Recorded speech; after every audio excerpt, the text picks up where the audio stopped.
usted escuchó que mientras Noé realizaba el arca, él predicaba, él anunciaba la palabra y las personas se reían, se burlaban de él, que es un tema muy conocido. Se había comentado que en uno de los videos musicales o historias que le hacemos ver a Sofía, estaba esa historia y ves a Noé predicando, enseñando y la gente riéndose, diciendo, pero ¿qué es lluvia? ¿Qué es esto? ¿Qué es aquello? Porque nosotros no hemos visto, y se reían de Noé. Bueno, esa partecita no está en la Biblia. Esa parte está en el Corán. Y el tema es que hemos escuchado, hemos recibido o hemos tenido la idea de alguna enseñanza que no está en la Biblia, sino en el Corán. Y como sabemos, los cristianos no seguimos el Corán. Pero posiblemente hemos tenido esta idea de que Noé predicaba y anunciaba y los demás se burlaban, pero eso no está en la Escritura. Yo meditando sobre esto, trataba de entender por qué hemos llegado a tener ese tipo de conceptos o ideas en nuestra vida. ¿Quién nos enseñó eso y por qué llegamos a eso? Y poniéndome en los zapatos del predicador que pudo haber dicho esto o pudo haber aceptado esto, solamente repetido esto que no está en la Biblia, llegué a la conclusión de que a nosotros, los predicadores, se nos dificulta algo y es seguir instrucciones. Hay una forma de hacerle una predicación, hacer un estudio, hay una forma correcta de hacerlo. Hay que seguir ciertos parámetros para llegar a una buena interpretación. No escoger un texto y explicarlo como si no tuvieras nada que aprender. Es un trabajo arduo y hay unas ciertas instrucciones que nosotros tenemos que seguir. Y eso me llegó, eso es lo malo de tener una mente dispersa, me llevó a pensar en la idea que los hombres, generalmente los hombres, los varones, tenemos en cuanto a seguir instrucciones. Es muy común ver estos videos o ver estas ideas, o posiblemente usted lo haya pensado o conversado, pero a los hombres no nos gusta seguir instrucciones. De hecho, cuando compramos algo, lo primero que votamos son las instrucciones. Y si tenemos que armar algo, tenemos que quitar primero, ese es nuestro trabajo, quitar las instrucciones de esto, y ahora sí nos ponemos a armar. Algunos han dicho que este es un tema de orgullo acerca del hombre. Yo no creo. Esto lo pongo así para defender a los varones. Yo no creo que es un tema de orgullo. Ustedes, varones, me van a respaldar lo que voy a decir, pero a nosotros nos encanta el hecho de ir construyendo algo y que eso se termine realizando, sin instrucciones.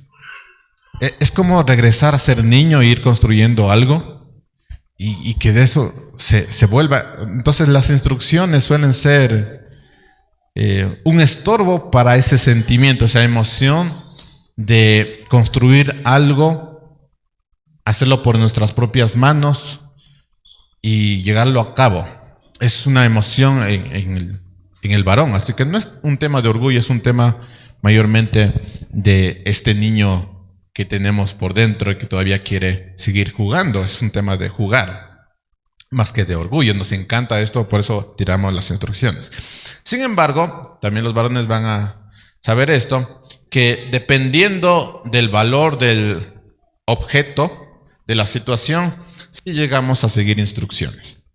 Si es algo que a nosotros nos cuesta demasiado, pues ahí sí decimos, esto no lo voy a tocar, voy a llamar a un experto que lo vea. Y nosotros no topamos eso, dependiendo del valor que nosotros veamos. Entonces, el valor que le demos a las cosas va a determinar cómo vamos a seguir las instrucciones. Tengan en cuenta esta ilustración porque nos va a ayudar casi al final de la predicación. La idea de seguir instrucciones dependiendo del valor. Mateo 10. Vamos a ver el versículo 1 al 15. Y hermanos, ¿ustedes recuerdan dónde nos quedamos? O sea, algunos no nos han estado siguiendo la serie. Y déjenme recordarles dónde estamos. Si usted empieza a leer Mateo y dice, no quiero leer del capítulo 1 al capítulo 9, me voy directamente al capítulo 10, ¿qué se va a encontrar en el capítulo 10? Bueno, se va a encontrar con la idea de que tiene que leer capítulo 8 y capítulo 9. Y capítulo 8 y capítulo 9 tiene que volver a leer capítulo 1 al capítulo 7. Eso se va a encontrar. Entonces, nosotros terminamos en capítulo 9 con una imagen hermosa y desafiante. Jesús miró a las multitudes y dijo, tengo compasión de ellas. Las vio como ovejas sin pastor, desamparadas, dispersadas, agotadas. Y luego algo cambió y dijo, la cosecha es mucha, los obreros son muy pocos, entonces oren al Padre para que envíe más obreros hacia la cosecha. Y esa fue la instrucción, oren al Padre. Pero la oración no era el final, era el principio, era el comienzo de algo que iba a suceder. Ahora, en Mateo 10, Jesús pasa de la oración a la acción. Y él mismo responde la acción. Es como si les mirara a sus discípulos que habían visto lo que sucedió, todos los problemas que habían tenido, todo el rechazo que habían tenido, todo el camino que habían recorrido. Les ve a ellos y les dice, bueno, pidan al Padre, pidan a Dios para que envíe obreros. Pero adivinen qué, yo soy ese Dios y yo les voy a enviar a ustedes. Entonces ya oraron, yo mismo les respondo, vayan ustedes son los obreros. Básicamente Él les está diciendo, pidan a Dios que les envíe obreros. Bueno, yo soy Dios, ustedes son los obreros, ustedes se van. Entonces pasamos de Mateo 8 y 9, donde vimos a Jesús ejerciendo su autoridad. Y la pregunta es, ¿qué sigue? Ya demostró quién es Jesús, capítulo 8 y capítulo 9. Bueno, ¿qué sigue? Ahora Jesús va a multiplicar su ministerio. Ahora los que han estado viendo, los que han estado aprendiendo, los que han estado caminando con Jesús, ahora van a ser los enviados. Y recuerden que este texto, aunque lo veamos como ellos son los enviados, ellos son los apóstoles, ellos tenían que ir, y después de alguna manera transformamos eso y decimos, no, es que Jesús dijo, yo les miro como ovejas sin pastor, entonces los pastores tienen que ir, los llamados, los estudiados tienen que ir. No, los obreros son todos los que han caminado con Jesús, han escuchado su palabra, han visto lo que Él ha hecho. Todos ellos son los obreros, todos nosotros somos los obreros. Y Jesús dice, oren al Padre porque la mies está madura, pero no hay muchos obreros. ¿Quiénes son los obreros? Todos nosotros. Oren al Padre para que envíe obreros, pero resulta que el Padre me envía a mí. Yo soy el obrero, usted es el obrero. Entonces, hermanos, no es casualidad que Mateo 10 venga después del Mateo 8 y 9. Ahora, lo que estoy diciendo es más que lógico, pero es una verdad. El número 10 viene después del número 9 y el número 9 viene después del número 8. Es una verdad con sentido, pero es una verdad. Mateo 10 viene después de Mateo 8 y 9. Después de demostrar Jesús quién es Él, lo que había sucedido, su ministerio, lo que va a pasar con aquellos que siguen a Jesús. Si a Jesús le rechazaron, imagínense a los que no somos Jesús. Pero eso es parte del ministerio. Entonces, lo que vemos es que primero Jesús demuestra quién es Él y luego les envía a sus discípulos diciendo, vayan en mi nombre, vayan expandiendo mi ministerio. Ya vieron quién soy yo. Yo tengo toda autoridad, Mateo 28, tengo toda autoridad en el cielo y en la tierra. Vayan y hagan discípulos. Sé que ese texto en Mateo 28 está muy lejos de lo que estamos viendo hoy, pero es exactamente el mismo ejemplo que estamos viendo en Mateo 10. Vayan y hagan lo que yo les mando en mi autoridad. Entonces la autoridad que Él tiene, que Jesús tiene, le comparte a sus discípulos, y es que la misión que Él tiene la expande. ¿Cuál era la misión de Jesús? Transformar al hombre y llevar el evangelio a la humanidad. La misión de Jesús no es hacer milagros, ni que tú estés sano, ni con dinero, ni con estabilidad económica. La misión de Jesús es que tú seas salvo. Ese es el principio. Entonces, los que han sido salvos, han estado con Jesús, ustedes son los obreros, la mies es mucha. Entrando ya en el texto, hoy comenzamos Mateo 10 y en este capítulo Jesús nos va a demostrar dos cosas fundamentales. ¿Quiénes son los enviados y cuáles son las instrucciones de la misión?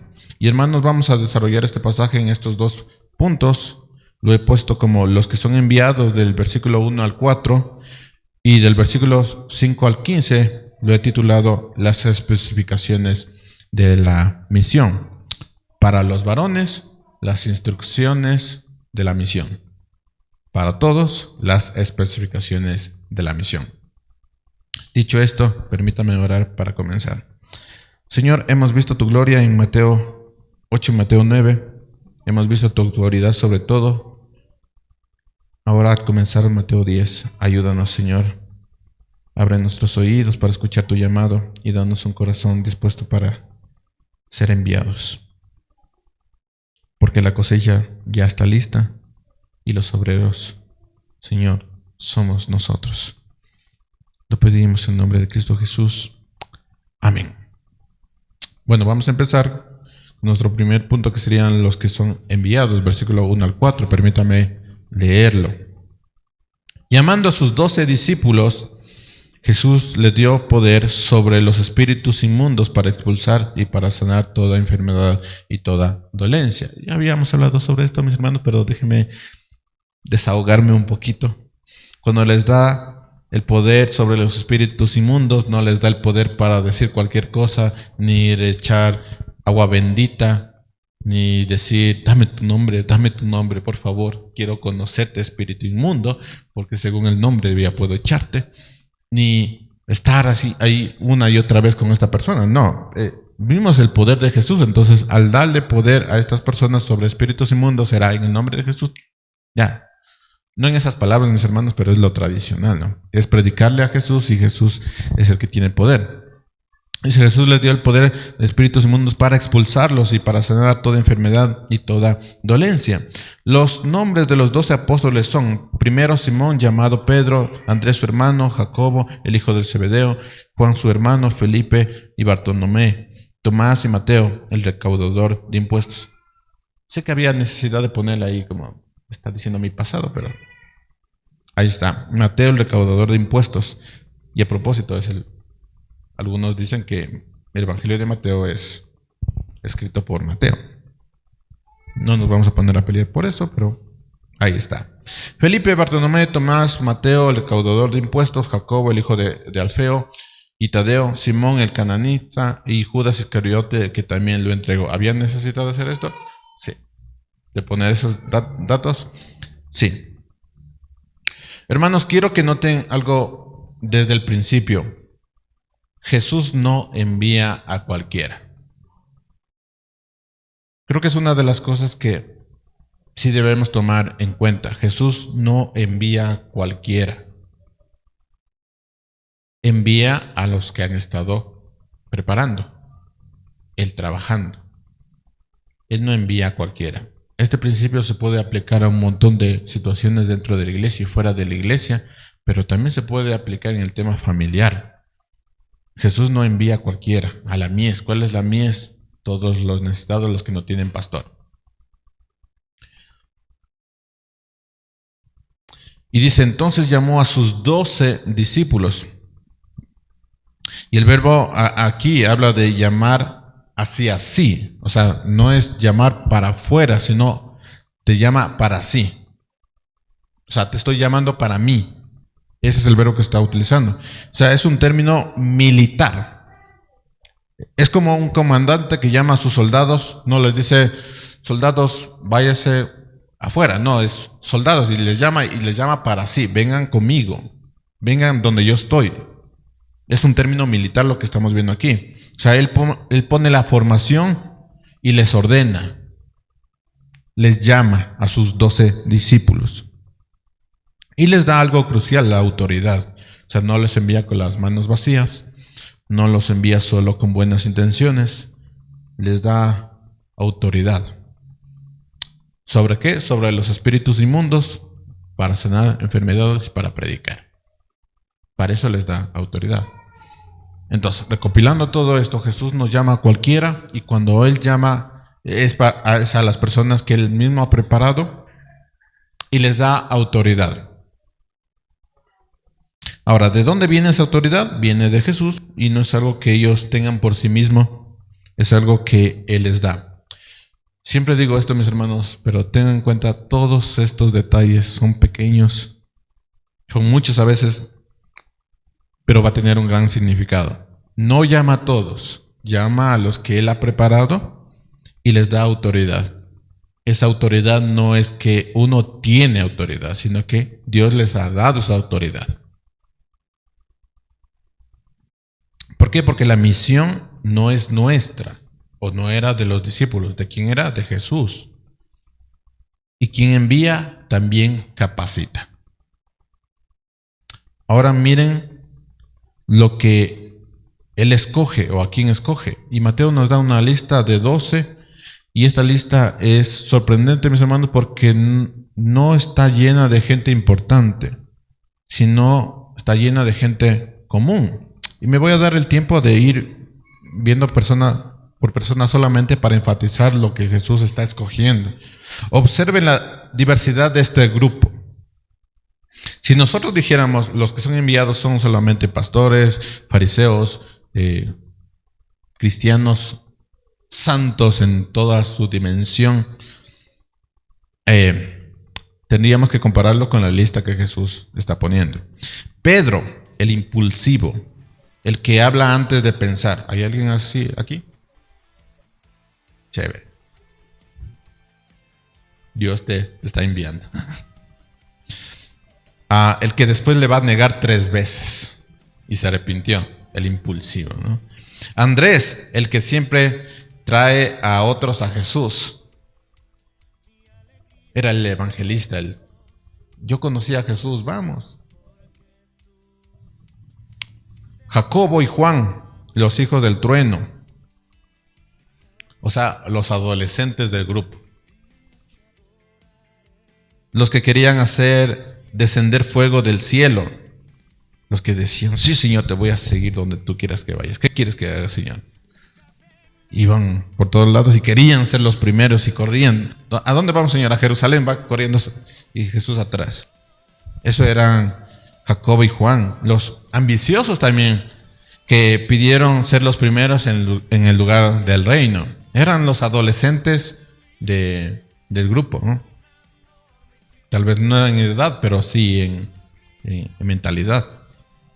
Y es cierto que hoy tenemos, pues, la generación de adolescentes de 30 años. Pero si tú eres un adolescente de 30 años, Dios te ha llamado. Felipe, el práctico, el que calculó que 200 denarios no alcanzaban para alimentar a la multitud. Cuando hubo este problema, ¿quién era que salió a calcular todo? Felipe.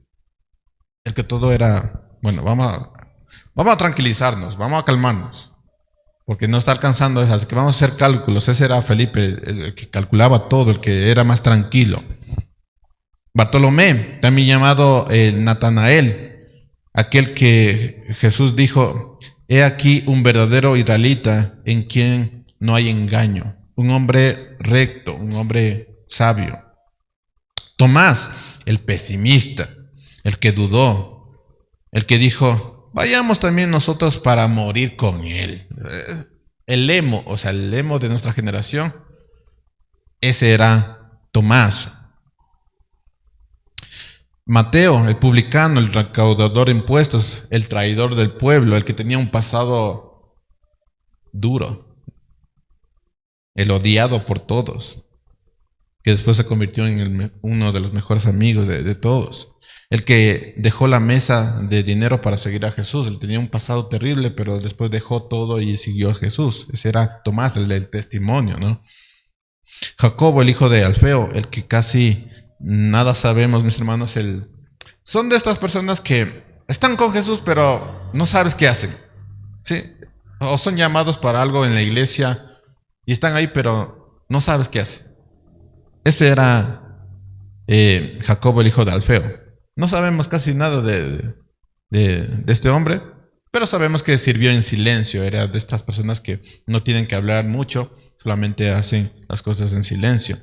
Si tú haces las cosas en silencio, si te gusta, también te ha llamado. Tadeo, también llamado Lebeo, otro que pasó desapercibido, tal vez se llevaba mucho con Jacobo. Simón el cananista, también llamado Celote, el revolucionario, el que quería derrocar a Roma por la fuerza, el militar. Para nosotros, el socialista, el correísta. Si tú eres correísta, también hay salvación para ti. Tranquilo. Pero ese era Simón el cananista, el que decía, no, no soy yo ni la sociedad del imperio, es el gobierno el problema, es las instituciones los que gobiernan, ellos son los problemas, o sea, el socialista. Sí. Y Judas Iscariote, el tesorero, el que robaba de la bolsa, el que entregaría a Jesús por 30 piezas de plata. Si tú eres tesorero, no hay salvación para ti. Hermanos, como ven, lo que Jesús hace, Jesús toma a un publicano odiado por todos los judíos, a un celote odiado por los romanos, y los pone en el mismo equipo. En cualquier otro contexto, Mateo y Simón se habían odiado, porque Mateo era un publicano y Simón posiblemente era alguien que estaba, no posiblemente, estaba en contra del gobierno, en contra de Roma. En otro contexto ellos hubieran odiado, peleado, discutido. Pero Mateo colaboraba con Jesús más aún que con Roma. O sea, desechó todo esto y empezó a trabajar con Jesús. Y Simón, el que iba en contra de todo esto, empezó a trabajar con Mateo, alguien que iba en contra de sus principios. Y así podemos tener nosotros también en la iglesia, que en otro contexto nosotros hubiéramos odiado a esta persona, desechado a esta persona, pero en el contexto de Cristo terminamos trabajando hacia el mismo equipo. Pero Jesús los une a todos, toma a Pedro el impulsivo y a Tomás el pesimista, toma a Juan el hijo del trueno y a Mateo el que lo dejó todo, toma a hombres que humanamente hablando no podían trabajar juntos. Era imposible humanamente en un equipo de trabajo. Si tú tienes una empresa y dices, voy a contratar a los mejores trabajadores y voy a trabajar con distintas personas para que me traigan cosas distintas, es imposible. Es imposible. Pero Jesús los convierte en un equipo. Ellos tenían una sola misión. ¿Qué nos enseña todo esto, mis hermanos? Que el reino de Dios no está hecho por personas perfectas. Está hecho de personas transformadas por la gracia. Sé que este es un aliento para muchos que dicen, yo tengo este problema con mi carácter.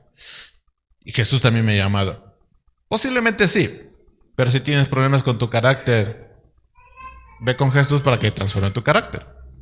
Porque en el equipo de Jesús, tu carácter va a ser un problema. Y también nos enseña algo más. En la lista hay un nombre que duele. Judas Iscariote. En la lista de los que son enviados, y recuerden, a Judas también se le dio autoridad sobre los demonios y quitar enfermedades y predicar. A Judas también. Judas también iba con todos diciendo, el reino de Dios ha venido, y aparecía un endemoniado y decía, quítate tú. El evangelio ha llegado y se sanaban las personas. Judas también. Pero es un nombre que duele porque la nota ahí de Mateo es el que también lo entregó. Mateo no esconde el hecho de que entre los 12 discípulos había un traidor. Ahora, ¿por qué Jesús escogió a Judas? Si les soy sincero, no sé completamente el por qué. Pero sabemos que incluso la traición de Judas no frustró la voluntad de Dios, ni el plan de Dios. La cruz no fue un accidente, fue el propósito eterno de Dios para nuestra salvación. Así que, ¿por qué Jesús escogió a Judas? Tal vez apliquemos lo de Romanos. Algunos para justicia, otros para gracia. Posiblemente escogió a Judas para justicia. Solo estoy especulando, mis hermanos, pero la realidad es que dentro del equipo que tenían que ser enviados estaba un Judas. Y también sabemos que Judas tuvo oportunidades, caminó con Jesús, vio los milagros, escuchó las enseñanzas, y yo digo, ¿quién no se convierte viendo el tremendo poder de Jesús? Hay que tener un corazón muy duro. Y antes de culparle al pobre Judas de todos nuestros problemas, recordemos que nosotros también hemos visto el poder de Dios. Y aún así, lo hemos traicionado. Entonces caminó con Jesús, vio los milagros, escuchó las enseñanzas, escuchó a Jesús predicando. Se dice de que Pablo era un pésimo orador, pésimo orador.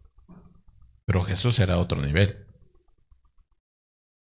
Y Judas escuchó a Jesús.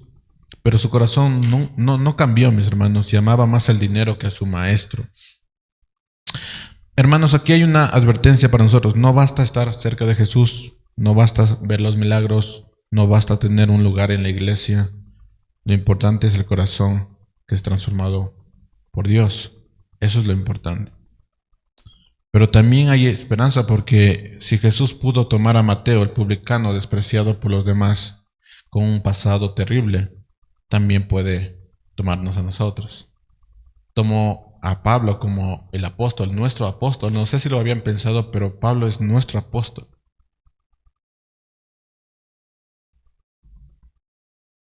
Con un pasado terrible. Y entonces lo volvió parte de su equipo.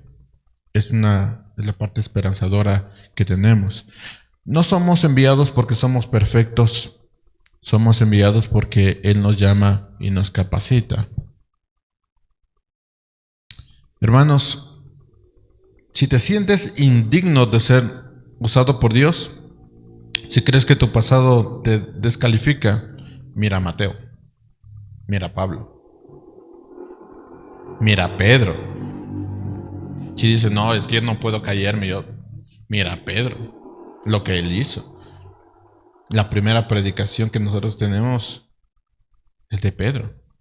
Y lo impactante que es, porque él va tomando el Antiguo Testamento y lo va aplicando correctamente. Mira a Pedro. Es que yo no sé ni leer ni estudiar, no me gusta eso. Mira a Pedro, un pescador. Imagínate cómo olía. Era un hombre de trabajo, era un hombre que solo se dedicaba a eso. Y terminó predicando espectacularmente. De hecho, él mismo dice de Pablo, hay algunas cosas que no entiendo de Pablo, pero se sabe que es palabra de Dios.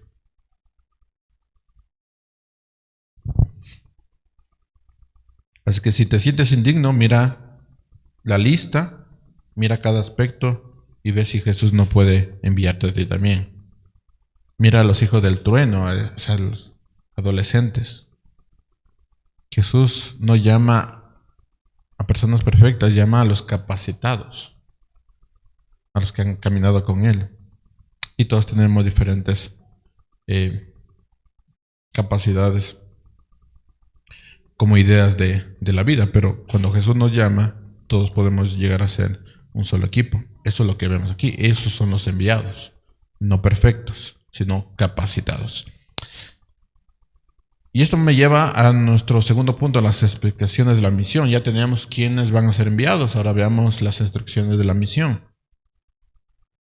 Que eso sí nos va a tomar todo el tiempo. Versículo 5. A estos 12 envió Jesús después de instruirlos, diciendo: no vayan por el camino de los gentiles, ni entren en ninguna ciudad de los samaritanos, sino vayan más bien a las ovejas perdidas de la casa de Israel.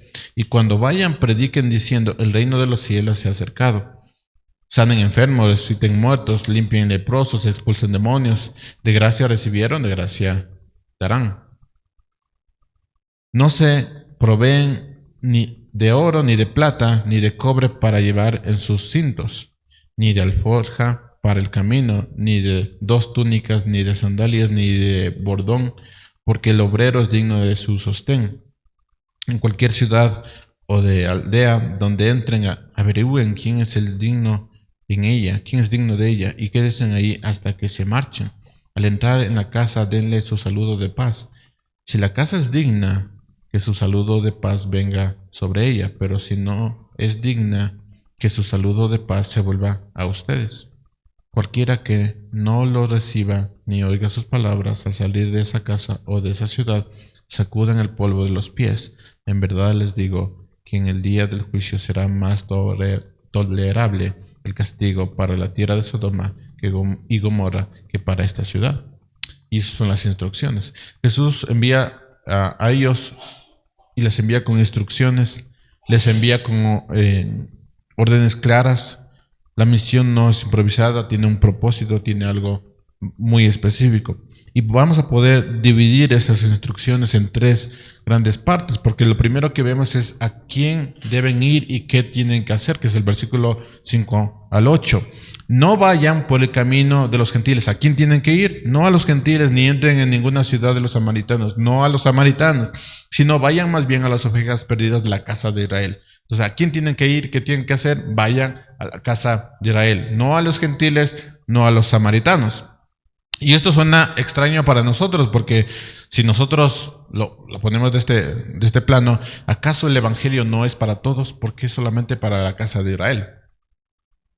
Bueno, lo que está enseñando aquí Jesús es un orden.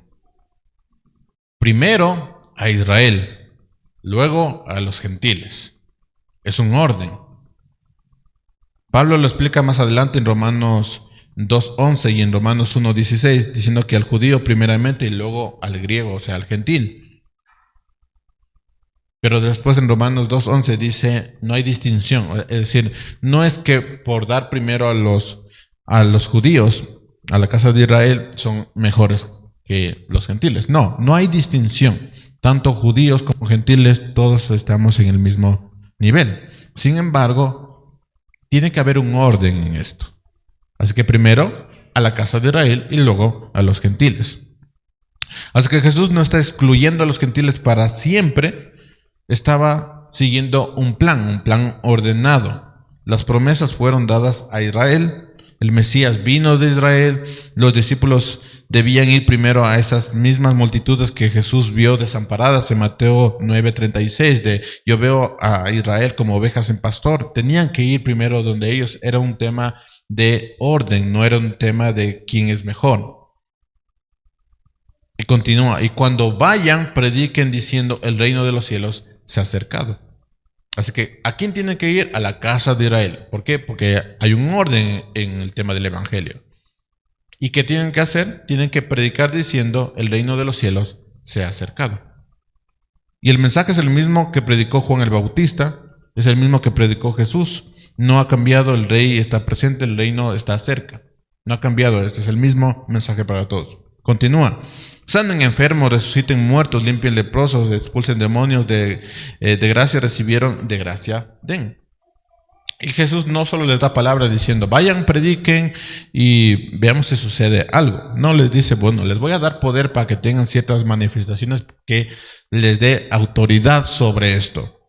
Les dan señales que confirman el mensaje, no les dan una teoría, les da la práctica. Vayan y hagan esto. Yo les voy a dar poder para que hagan esto y manifiesten la veracidad del mensaje. Y connota, tienen una razón en todo esto. La gracia que recibieron, den de gracia. Ustedes vieron todo lo que hice, todo el poder, ahora les voy a dar a ustedes. Ustedes recibieron esto, ahora den esto a los demás. Y hay una parte importante aquí, porque si dice de gracia recibieron, de gracia den, es decir, no cobren por lo que recibieron gratis. El evangelio no se vende. Podemos sacar toda una predicación sobre esto, mis hermanos, pero el evangelio no se vende, se da. Lo que recibiste por gracia, da por gracia. Y antes que piensen de, estos pastores se ganan mucho dinero predicando. Sí, es para ellos también, pero también para los oidores. Lo que ustedes recibieron, den de gratis. El evangelio no se vende. Tres cosas que vemos en esta primera instrucción. Mantener un orden en la misión de Cristo. Segundo, Segundo, mantener el mensaje. Es el mismo mensaje que predicó Juan el Bautista, es el mismo mensaje de Jesús. Ellos tenían que predicar el mismo mensaje, no distorsionarlo, no decir, esto del reino de los cielos es como medio ambiguo. Yo voy a decir, el rey ha venido. Y otro dijo, no, el rey suena muy, muy fuerte. Nuestro amigo Jesús ha venido. Y van cambiando. No, ellos no, siguieron el mismo mensaje, aunque posiblemente estaban en los primeros pasos del discipulado. Entonces mantenieron el orden, mantenieron el mensaje. El don es gratis, es lo primero que vemos. 3 cosas que también nos sirven para saber de dónde viene el mensaje. Si a ti te cobran por el mensaje, ya sabes de dónde viene. Si el mensaje es cambiado, ya sabes de dónde viene. Si te predican, no, es que en el Génesis Noé predicaba y anunciaba y todos se reían y se burlaban, ya sabes de dónde viene. Y el orden también, tiene que haber un orden en todo esto. Esto es para nosotros porque nos hace ver de dónde viene el mensaje. Si tiene orden, si es el mismo mensaje y es gratis, viene de Dios. Si no, viene de otro lado. Eso es para los oidores, para nosotros. Pero si nosotros somos los enviados, tenemos un destino claro. Comenzar con los que están cerca a nosotros. El evangelio tiene un orden. La misión tiene un orden. ¿Con quién vamos a empezar? Con los que están alrededor de nosotros. Con los de nuestra casa. A veces es más fácil empezar con los que están fuera, con los borrachos, porque dicen, ellos son más necesitados. No, el evangelio tiene un orden. Empieza por los de tu casa, por los que están cerca, por los que Dios ha puesto en tu hogar. Empieza por ellos. Ellos son los que más necesitan. Ellos son los que son como ovejas sin pastor. Ellos primero. Ahí tiene que haber un orden.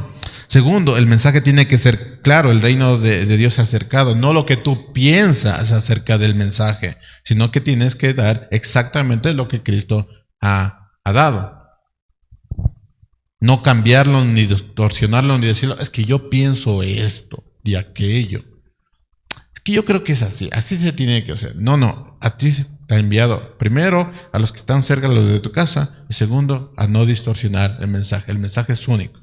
Lo que es así, y no vamos a distorsionar nada. Y tercero, hay una forma clara de operar. Es gratis, lo damos gratis. El ministerio no es un negocio. Es gracia que fluye, no lo damos porque, miren, para que mis hijos me aplaudan diciendo, qué gran padre soy. O para que los demás digan, ay, mire, qué buen trabajo está haciendo, yo quisiera. No, lo damos gratis porque hemos recibido de gratis. Es que hay una forma clara de operar en esto y es darlo de gracia, lo que el Señor nos ha dado de gracia. Segunda instrucción, ¿cómo ir? Versículos 9 al 10. No se provean de oro, ni de plata, ni de cobre para llevar en sus cintos, ni de alforja para el camino, ni de 2 túnicas, ni de sandalias, ni de bordón, porque el obrero es digno de su sostén. Jesús envía a estos hombres completamente distintos, pecadores, claro que sí, les envía sin provisiones. No porque no necesitan, sino porque tienen que empezar a depender de Dios. No llevan dinero extra, no llevan provisiones, no llevan ropa de repuesto, no llevan un bastón de repuesto. No dicen yo ando con bastón, entonces por si acaso se me daña este bastón, voy a conseguirme 2 bastones para andar así como más rápido. No llevan eso, no llevan dos tipos de zapatos, 2 tipos de ropa, no llevan nada. Vayan con lo que están puestos, es decir, lo que son ahorita, lo que están conmigo, así, vestidos, despeinados o despeinadas, como yo lo estoy viendo. Vayan, así. No se transformen, no busquen nada. Vayan con lo que tienen. ¿Y por qué? Porque la urgencia de la misión no permite demoras. No puedes perder el tiempo preparándote y diciendo, que es un tema también de padres, mis hermanos, que yo he escuchado mucho me falta estudiar, entonces me voy a preparar. ¿Qué será? ¿10 años? Me voy a preparar, voy a leerme estos libros y ahí sí voy a poder tener las palabras para decir. Y no, la misión es ahora, o sea, ahorita tienes que hacerlo. No pierdas tiempo preparándote porque no es necesario. No esperes a tener todo listo. Ve ahora con lo que estás. No te proveas nada para ti. Ve ahora. Y segundo, en todo esto de por qué les manda sin provisiones, porque también tienen que aprender a confiar. Dios provee a través de las personas que reciben el mensaje. El obrero es digno de su sostén. Los que predican el evangelio tienen derecho a ser sostenidos. Pero noten algo importante aquí. No piden, son sostenidos. Deben recibir lo que les ofrecen, pero no exigir. Ya saben, si alguien viene y dice, no, es que yo necesito tal salario para estar bien, ya saben de dónde viene el mensaje. Pero si bien, tienen que ser sostenidos y todos nosotros debemos ser sostenidos en todos nuestros aspectos. La dependencia de Dios es importante, mucho más importante que de los hombres. Así que Jesús les dice, ustedes van a ser sostenidos, sí, pero no por los hombres, sino por Dios. Así que no pidan a los hombres. Tengo hambre, dame más sopita en una casa. No pidan. Los mismos hombres van a decir, en la misma casa van a decir, está como medio flaco. Toma más sopita. No pidan, solo reciban, porque tienen que aprender a depender de Dios. Y si no les dan, ya nada. Dios no ha dado. Tienen que aprender a depender de Dios con lo que tengan. Hermanos, la fe se aprende en la dependencia. ¿Quieres crecer en fe? Tienes que aprender de la escritura, leer tu escritura, meditar en ella, pero también aprender en la dependencia. No podemos decir que confiamos en Dios si nunca hemos tenido que depender de Él. No, pero Señor, dame un trabajo. Crece en fe mientras te dé un trabajo. Aprende a depender de Él.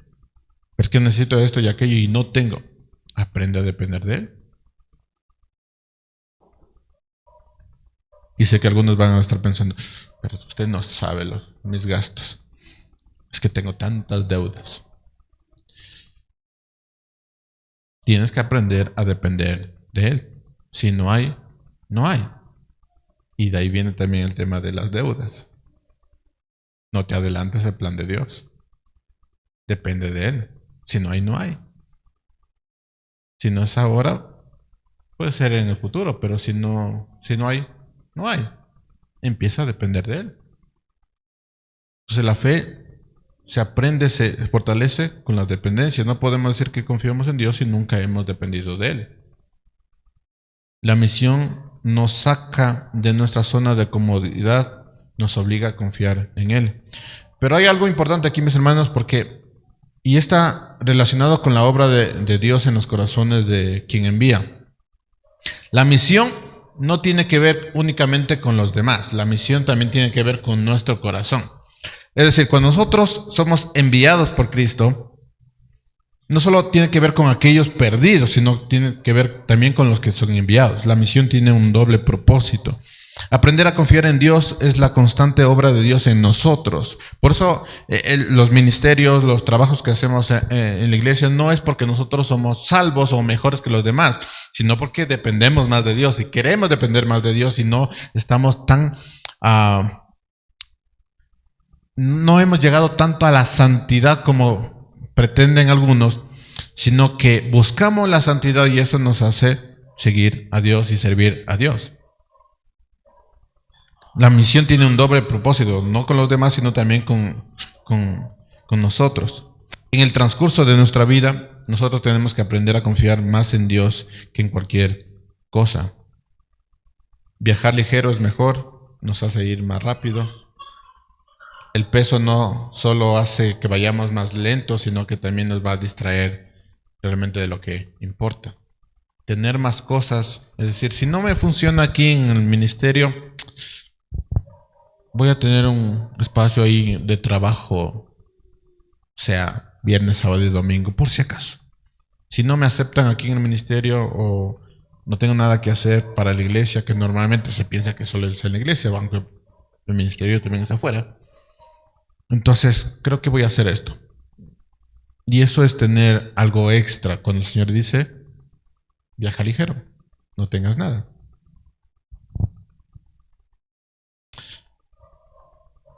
Y esta es la tercera instrucción. ¿Dónde quedarse y cómo responder al rechazo? Versículo 11 al 15.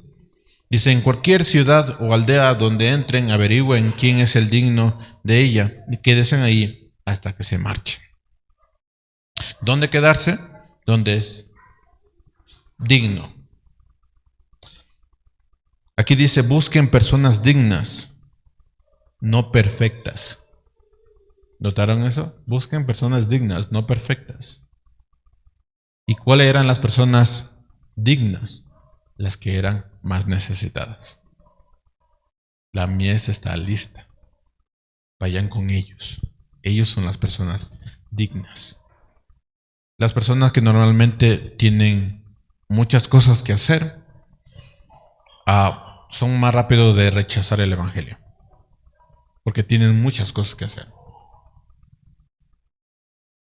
Cuando sientes que puedes salir de tu situación por tus propios esfuerzos, es más fácil rechazar el evangelio. Busquen a personas dignas, no perfectas, dignas. Significa personas que estén abiertas al mensaje, que reciban a los discípulos, que ofrezcan hospitalidad. Vayan con ellos y quédense ahí. O sea, no cambien de casa en casa buscando mejores condiciones, diciendo, no, esta persona no necesita mucho, voy a irme con otra. O esta cama está un poco dura, me voy a ir con otra. No cambien, quédense ahí, quédense con estas personas dignas. La comodidad no es el objetivo, la misión sí es el objetivo. Vayan con estas personas que son dignas, que necesitan del evangelio, del mensaje. El mensaje es lo principal aquí, vayan con ellas. Y hay algo más profundo todavía. ¿Cómo sabemos quién es digno y quién no?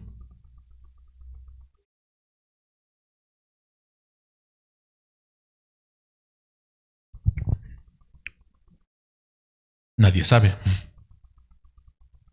El tema no estamos hablando de pobreza. Estamos hablando de quién va a recibir el mensaje. ¿Cómo sabemos quién va a recibir el mensaje y quién no? ¿Qué dice Jesús? Averigüen. Sí, ve con esta persona, háblale del mensaje y averigua si está listo para recibir el mensaje. Ve con ella, con ella, con ella, con ella, con ella. Y averigüen. Quien no es digno, sal de ahí. Quien es digno, quien quiere recibir el mensaje, quédate con esa persona. Esto no es exclusión, eso es prioridad.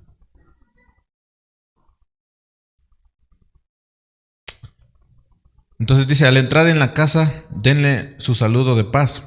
Si la casa es digna, que su saludo de paz venga sobre ella. Pero si no es digna, es decir, ya averiguaron que es digna o no es digna, igual denle el saludo de paz. Dice, pero si la casa no es digna, que su saludo de paz se vuelva a ustedes. En otras palabras, no les insulten. Eso está diciendo. Denle el mensaje como es. No cambien, no distorsionen el mensaje. Den la paz. Si es digna, se quedará la paz ahí. Si no es digna, regresará a ustedes. O sea, ustedes ganan porque ganan.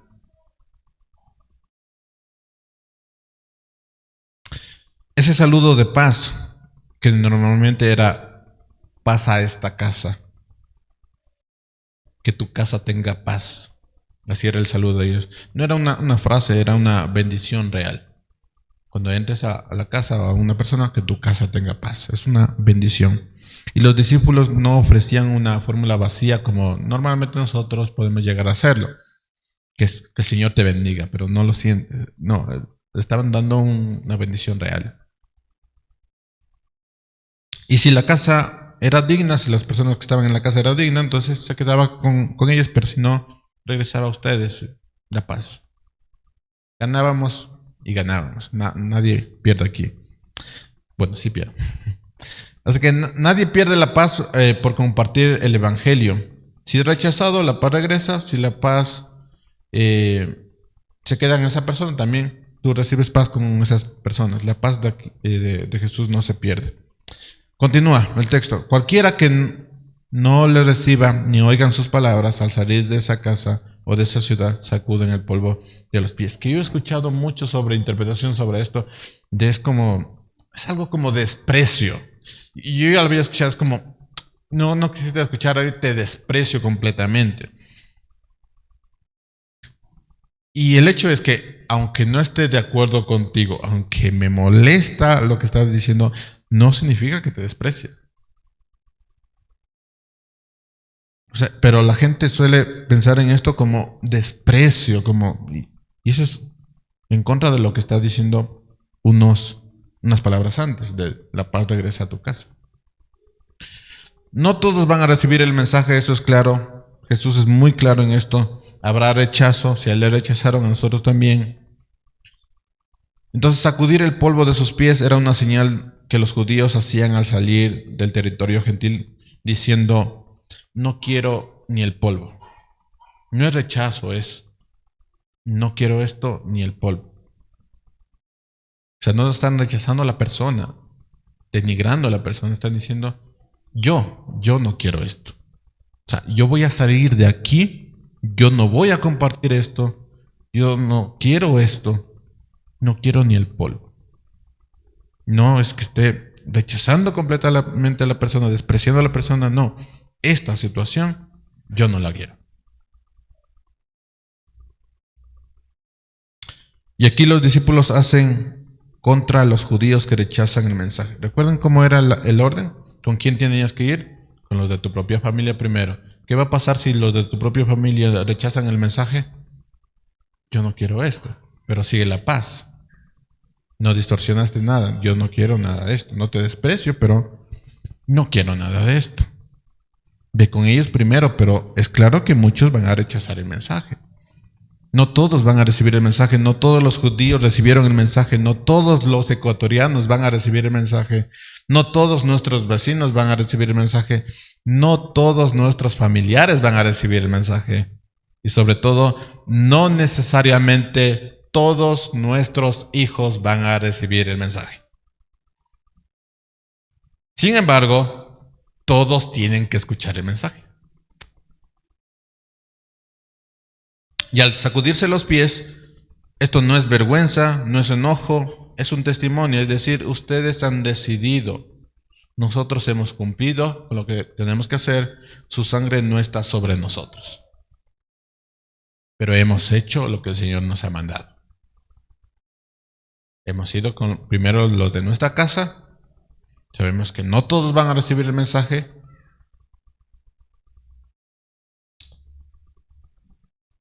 No hemos distorsionado nada. Lo hemos dado de gratis, no para aceptar nada, ni elogios, ni nada. Lo hemos dado de gratis.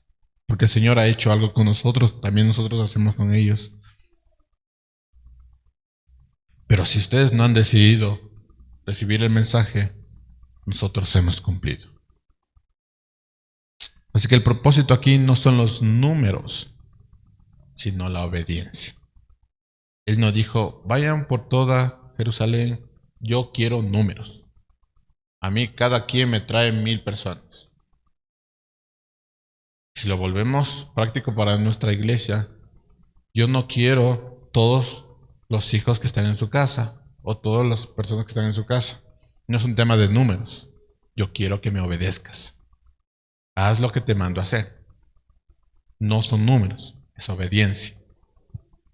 Continúa. En verdad les digo que el día del juicio será más tolerable el castigo para los de la tierra de Sodoma y Gomorra que para esta ciudad. Y es una declaración triste, fuerte, solemne, porque Jesús utiliza una fórmula favorita. En verdad les digo. Es la fórmula de Jesús, ¿no? No sé si lo han notado. En verdad yo les digo. Es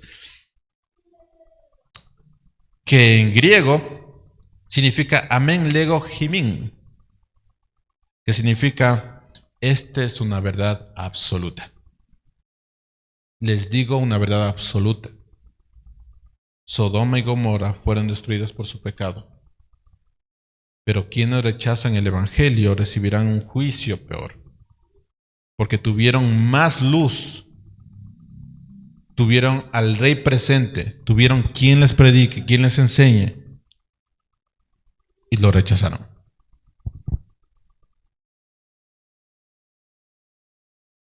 Hermanos, no debemos forzar el Evangelio donde es rechazado. Jesús fue muy claro: si no lo reciben, si no lo escuchan, si no escuchan sus palabras, sálganse, sacudan el polvo, sigan adelante. Quédense con los que quieren el Evangelio. No estamos llamando a imponer el Evangelio por la fuerza. No estamos llamados a manipular emociones y a presionar decisiones o a hacer sentir culpables a las personas para que acepten a Cristo. Si no aceptas a Cristo, te vas a morir, y eso es manipulación. O sea, sí va a pasar, pero es manipulación. No estamos llamados a distorsionar el mensaje. El Evangelio no es una mercancía que vendemos con técnicas de ventas. Es una oferta de gracia que presentamos con respeto. Ofrecemos el mensaje. Si lo rechazan, seguimos adelante.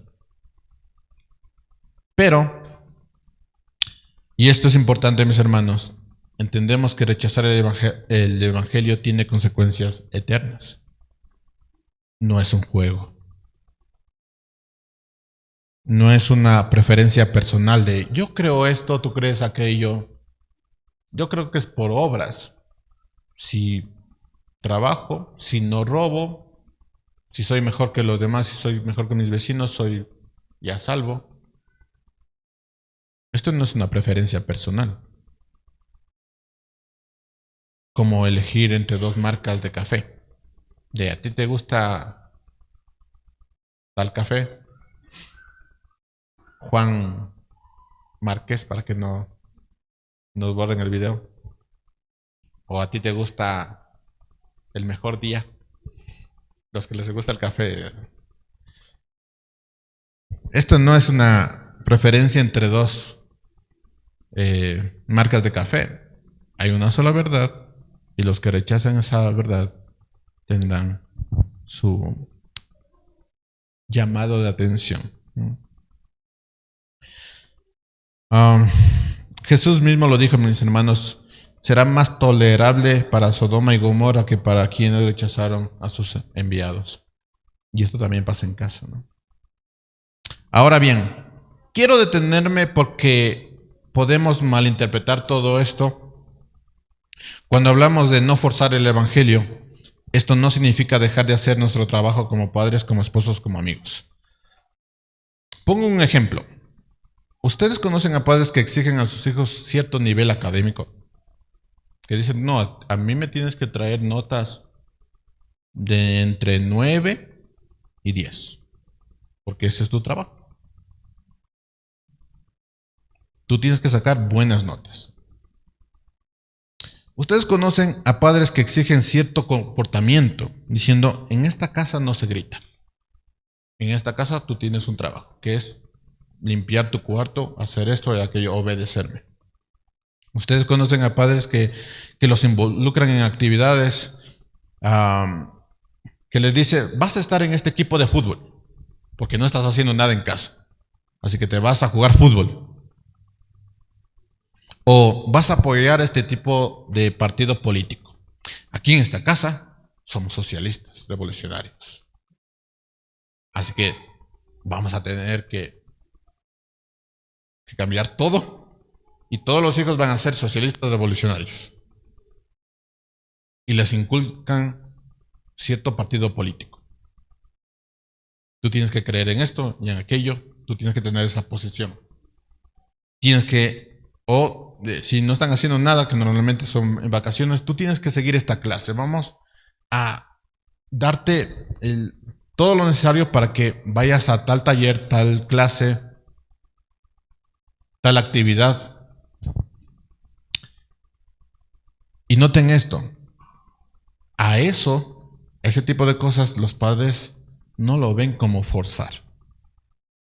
Si tú les dices, mira, lo que estás haciendo a tus hijos es forzarle a hacer algo que no quiere, tú les vas a decir, no, Eso no es forzar. Eso es ser un buen padre. Pero no llamas forzar, ¿no? Eso es lo que tienen que hacer y esto les va a servir para el futuro, dicen muchos. Para la universidad, para su trabajo, para su vida. Así que vayan a hacer ejercicio, vayan a jugar al fútbol, vayan a hacer esto y aquello, porque esto les va a servir. Pero si tú les dices, mira, esto le estás forzando, tú vas a decir, no, esto significa ser un buen padre. Las actividades que tú tienes que hacer te van a servir para el futuro. Nada de días sábados ni domingos para el Señor. No, tú vas a hacer esto. Y a eso no lo llaman forzar. Lo ven como formar, como guiar, como establecer límites. Lo ven como algo bueno. Entonces yo pregunto, si nosotros podemos hacer esto por el futuro académico, por el comportamiento, por el desarrollo físico y social de los hijos, ¿por qué no podemos hacer nada por sus almas?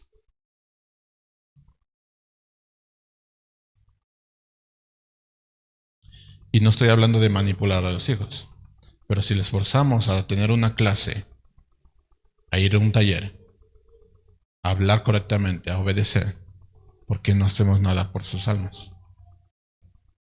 Porque cuando se trata de servir al Señor, ahí sí se llama forzar. Cuando se trata de ir a la iglesia, ahí sí se llama forzar. Pero cuando se trata de ir a una clase que yo te estoy forzando a ir, ahí se llama guiar. No estoy hablando de manipular, no estoy diciendo que debemos forzar una decisión de fe que no es genuina, pero sí estoy diciendo que la evangelización empieza por la casa. Y si aplicamos la misma perseverancia para compartir el evangelio con nuestros hijos, si la aplicáramos de la misma manera como la aplicamos en las cosas como me traes buenas notas, imagínense la clase de cristianos que tuviéramos en casa. Pero como no es prioridad, entonces lo vemos como forzar. Entonces hay que preguntarnos cuántas horas invertimos en repasar matemáticas, en practicar deportes, en preparar exámenes. ¿Cuánto tiempo invertimos en enseñarles la palabra de Dios? Porque tú le exiges cierto nivel académico. Entonces me vas a estudiar 2 o 3 horas, me vas a leer este libro 2 o 3 horas, me vas a entregar un informe académico con argumentación, con datos, con norma APA.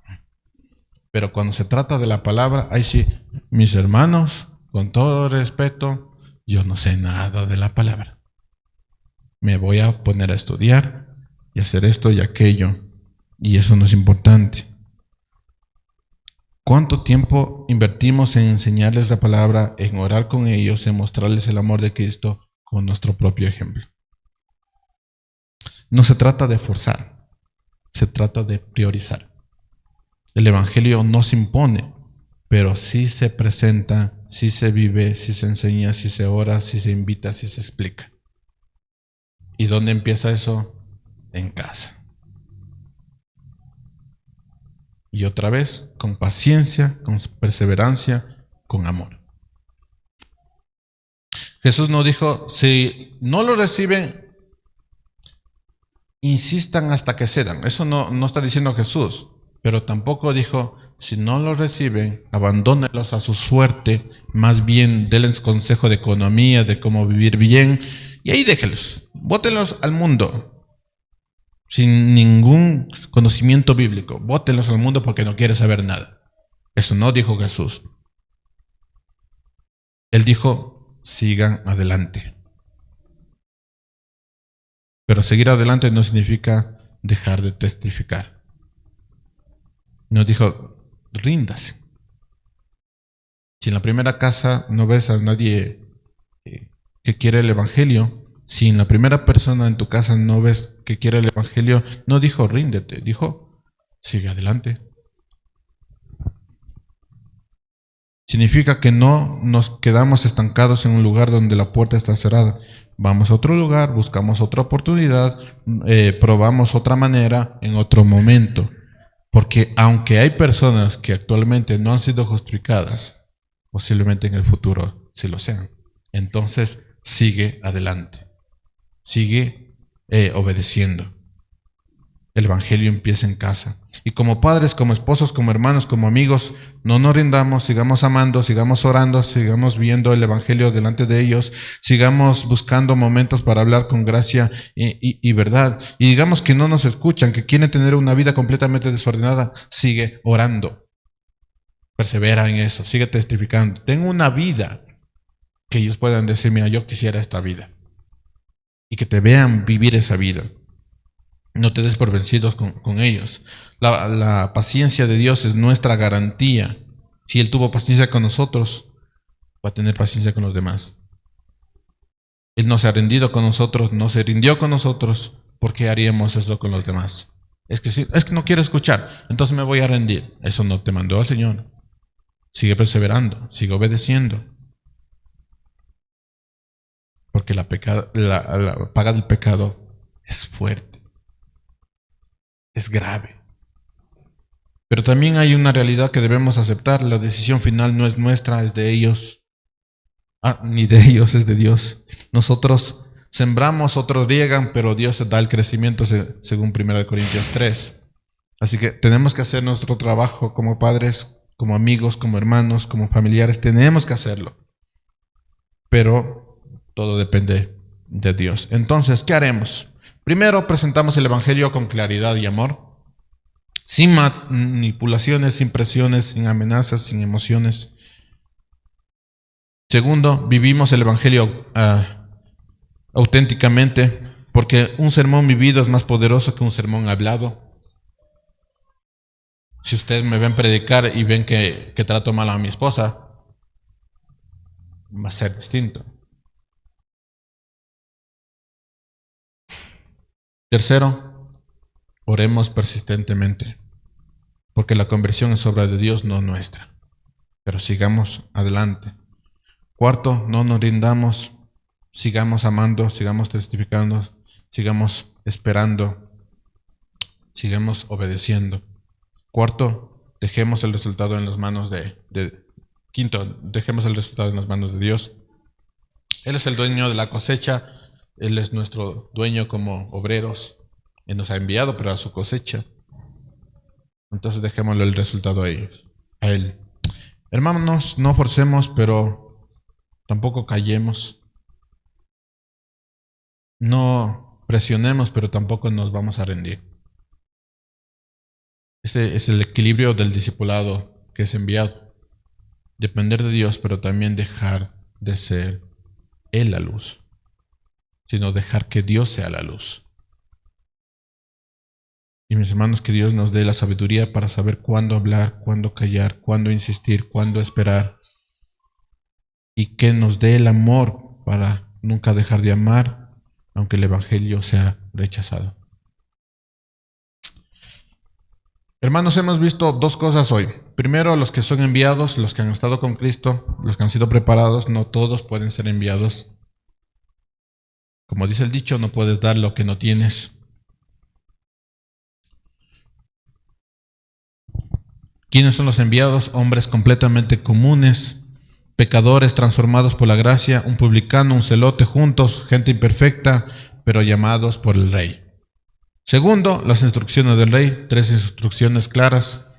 ¿A quién debes ir? A las ovejas perdidas. Predicando el reino, sanando, liberando, dándolo gratis. ¿Cómo tienes que ir? Sin provisiones, dependiendo de Dios, confiando en que el obrero es digno de su sostén. Dios te va a sostener. Tercero, ¿dónde quedarte y con quién y cómo responder al rechazo? En casas dignas, en personas dignas, ofreciendo la paz. Y si la rechazan, sacúdete el polvo y sigue adelante. Y una declaración final: el rechazo del Evangelio tiene consecuencias eternas. Será más tolerable para Sodoma y Gomorra que para quienes rechazan al Rey. Y esto también es la parte que tienes que dar. No es agradable, tiene que hacerlo sin manipulaciones, pero también es una verdad. Si tú rechazas esto, estas serán las consecuencias. Hermanos, esto no es solo para los 12. Sí hay aspectos específicamente de esta primera misión para ellos, Nosotros, por ejemplo, no vamos a resucitar muertos.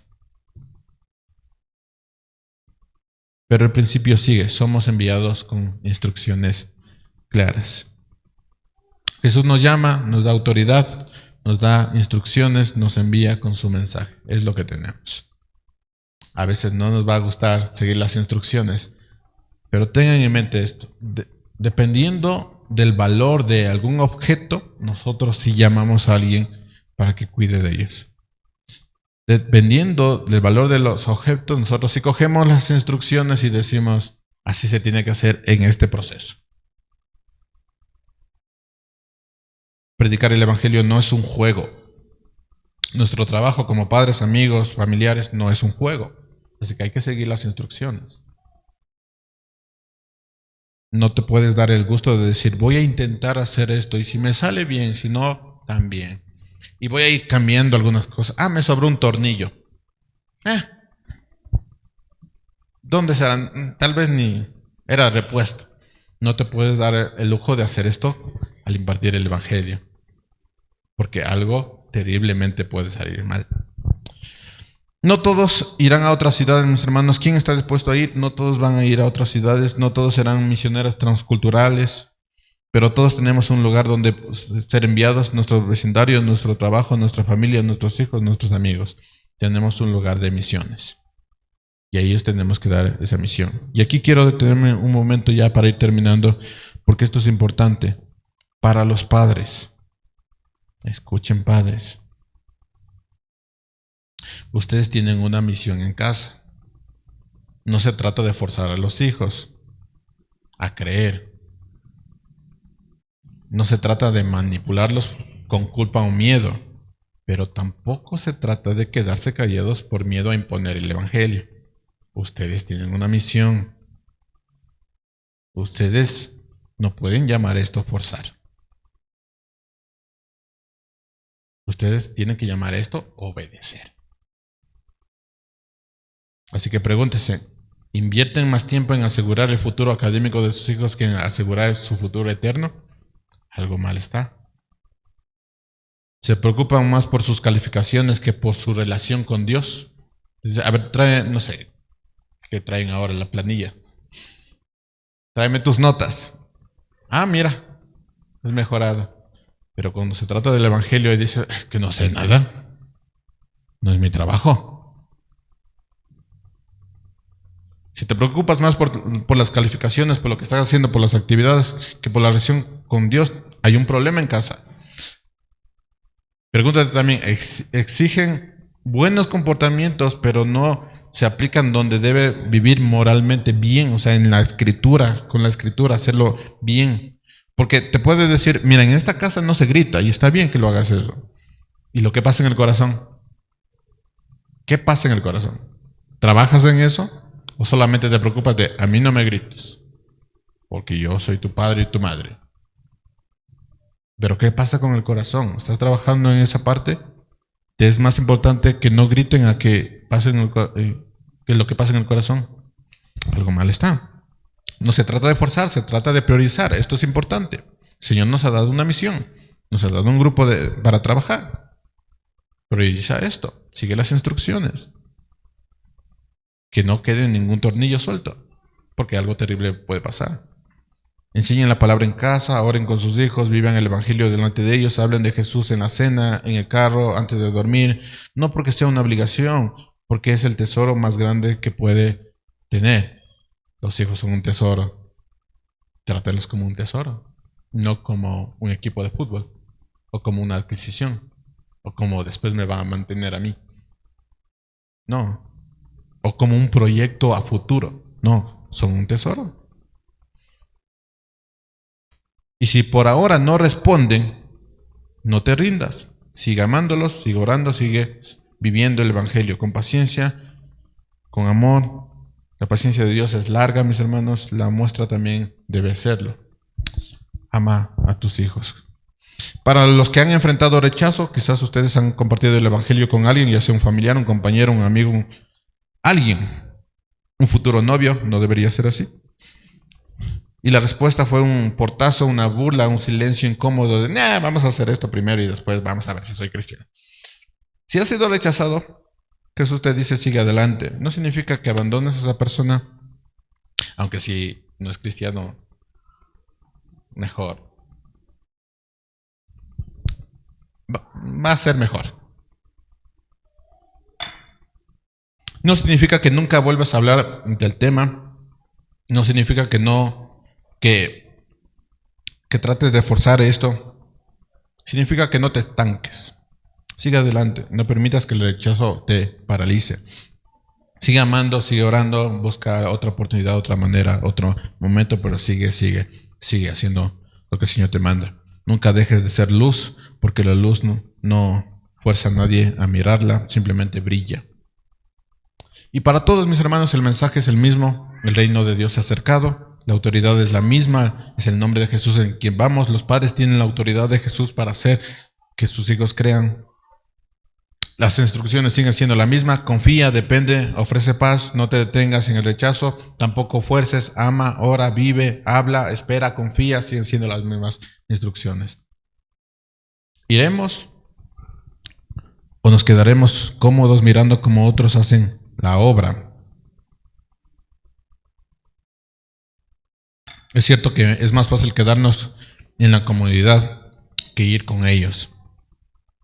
Pero según la importancia que le demos, haremos y seguiremos las instrucciones. Hermanos, la oración de Jesús nos enseña que el Padre envía obreros y Él responde a esa oración. Nosotros somos los obreros. Si has obrado, dice, Señor, ten piedad por los que están en mi casa, adivina quién tiene que ir a hablar con ellos. Ve con ellos.